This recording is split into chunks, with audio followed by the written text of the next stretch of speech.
Every great creative work stands on the shoulders of giants.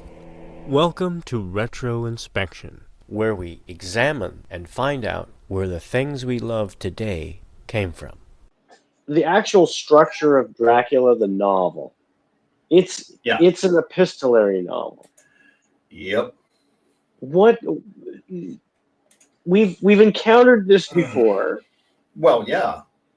I mean, because Frankenstein and in a strange case of Dr. Jekyll and Mr. Hyde are both structured the same way. And in this era, it's actually a popular format. Wilkie Collins' A Woman in White, which is like one of your very early detective novels, is also structured as such. And there were, at the time, some comparisons between Dracula and The Woman in White. It was in a certain amount of decline. Actually, even starting in the 1700s, it had been in a certain amount of decline. It was becoming unfashionable. It was starting to be seen as kind of an archaic form even then, because it starts, I mean, the first, as far as anybody can tell, kind of the first one is here, I had it in the notes. The Prison of Love is a Spanish novel by Diego de San Pedro, which is 1485 or circa 1485, at least according to Wikipedia. And what it is a novel made of letters, which is to say, correspondence, epistolary, epistle, letter, like a epistle to the Corinthians or whatever. So there, that's kind of like your purest form of this kind of novel. Eventually it expands to include novels that, have that may have a traditional narrative structure, but then have letters inserted to them. Or as we see with both Dracula and, say, Jekyll and Hyde, have other things in them. They have, inserts of like legal documents or diary entries. We see that, in Dracula, obviously. Harker's journal is the first big chunk of the book when he's trapped in Dracula's castle in Transylvania. You don't see a hell of a lot of it in modern novels, although I say the exception probably in modern era would be James Ellroy. Yeah. Certainly in something like American Tabloid, half of that is like excerpts from FBI files and LXs and transcripts of tapped phone conversations, that kind of thing. However, the other way you might want to look at this is, if you think of it as a novel of diary entries, well, hell, then does that cover like any first-person novel? Does that cover the bulk of the private eye genre? Well, I want to ask you a couple questions. Right. I want to ask you a couple questions because one, as a writer, why would you choose this form? Because you it's well known there were other novels that just took third person or first person omniscient kinds of structure, but they chose this for a particular reason. But as a writer, why would you do that? In its era, some people felt that it gave it an added sense of realism.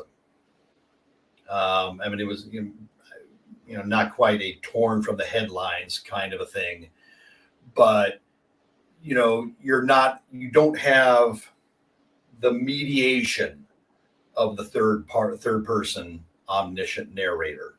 So you're getting everything directly from the characters themselves. Or you're also being able to get a variety of viewpoints from within the novel. Now they're all first person, but you have, for example, in Dracula, you've got different people talking about the same thing. So you're getting different looks at the same events from different people.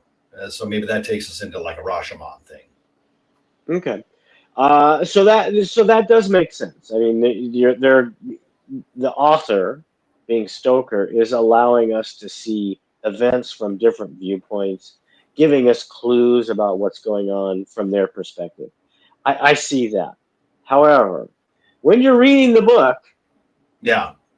and if you took out the heading that said, Mina Harker's journal, and you took it just from the prose, there's really no difference. You can't really tell the difference from a third. I mean, even a first person semi omniscient narrator, because Yeah. there's no real distinction.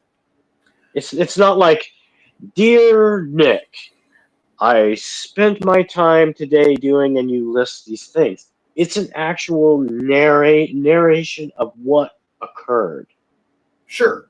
And we get that again, there's some of that in Dr. Jekyll. Certainly, people's reminiscences of how this happened, or obviously the two main first person narratives in Frankenstein. One by the guy that charters the ship, and then once that guy picks up the near dead Dr. Frankenstein, we then have his transcription of the story that Dr. Frankenstein tells him. So, I suppose if anybody were thinking about that sort of thing in 1847 or whatever, then we would be wondering, and somebody is probably almost somebody's doctoral thesis, if not multiples, probably concerned, like, what element of mediation does the ship captain introduce into Dr. Frankenstein's narrative? So, why do you think, also in your opinion as a writer, why do you think this fell out of fashion? Well, like I said, it was already even about this time, and actually earlier, it had been slowly falling out of fashion.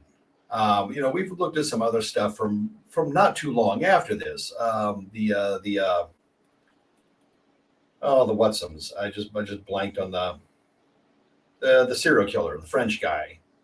We did a show on him, and it just fell out of my head. Boy, oh boy! I know, we're getting old, Nick. No, jeez, no kidding. Anywho, that didn't use this device, and that came out just 16 years after this. The French detective.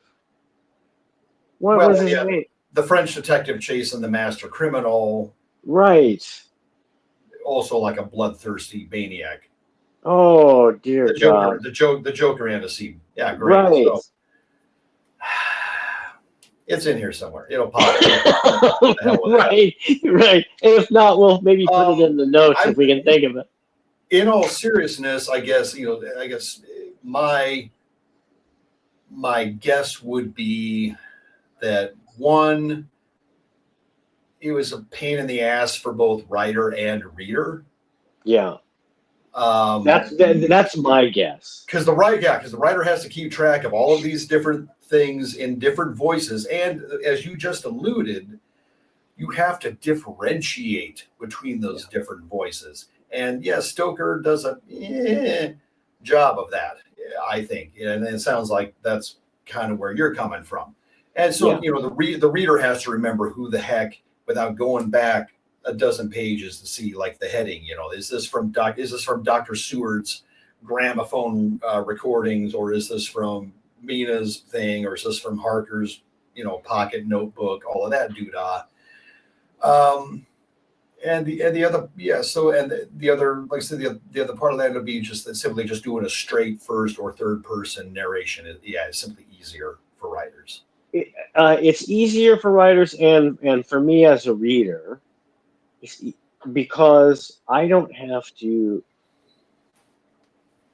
The characters are set out for me in the prose, so I don't have to remember right off the top who this character is that's now speaking, and I don't have to place them within the story. So it's less work on my part as a reader. But that's not to say, like Jane Austen or whatever, I don't enjoy it. I did enjoy this. So, but Yeah, it's I did too. Let's say, I guess we're probably at that point where we just got to like be clear. Nobody's dumping on this. right. Like, subscribe, repost, share everywhere. To see what else we're up to, visit xynobooks.com, xenobooks.com.